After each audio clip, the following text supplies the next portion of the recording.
पंजाबी ड्रामे जी नई अपडेट में तव्हां सभिनी पहिरीं पाण खे ख़ुशि आमदीद। दोस्तो पंजाबी ड्रामे में जेका मूसा जो इंतज़ारु करे रहिया आहिनि दोस्त उन्हनि जे लाइ हिकु वरी अपडेट आंदी आहे, उहा बि तव्हां सां शेयर कंदासीं।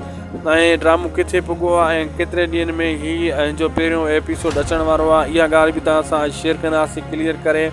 बसि फ़क़ति तव्हां हिन वीडियो खे तव्हां आख़िर ताईं ॾिसो। 2 मिंट जी वीडियो आहे, लॻभॻि 1 मिंट 52 सेकेंड जी। ऐं उन ख़ुशी में थी सघे तो उदासी टीवी चैनल खे ज़रूरु सब्सक्राइब कजो, इन वीडियो के भी लाइक करे छॾिजो, इहो बिल्कुलु फ्री हूंदो आहे। हलूं था अपडेट जी तरफ़। तव्हांजो घणो टाइम जीअं वेस्ट न थी वञे।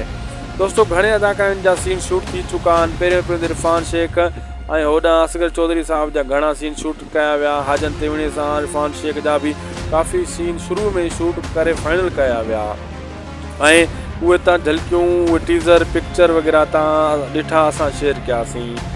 ऐं हाणे जेको सीन रहियल आहे लाला रफ़ीक ज़हूर साहब जो चांस आहे, जेको अचिणो आहे लाला रफ़ीक ज़हूर साहब अञा ताईं एंट्री न आहे हणी सघियो। बाक़ी उन जो इंतज़ारु रहंदो, छो त उन जो इंतज़ारु तव्हांखे सभ खां वधीक घणो आहे। छो त हिन दफ़ा दोस्तों सिंध लेवल ते लाला रफ़ीक उर्फ़ मूसा जी व्यूअरशिप हर अदाकार खां वधी चुकी आहे। इहो मञिणो पवंदो।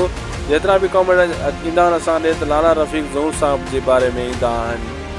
उम्मीद आहे त डायरेक्टर साहब उन खे तमामु जल्द आणींदो हिन ड्रामे में ऐं हिन खे जेको आहे कामयाबु करण जे लाइ लाला रफ़ीक ज़हूर साहब ज़रूरी आहे।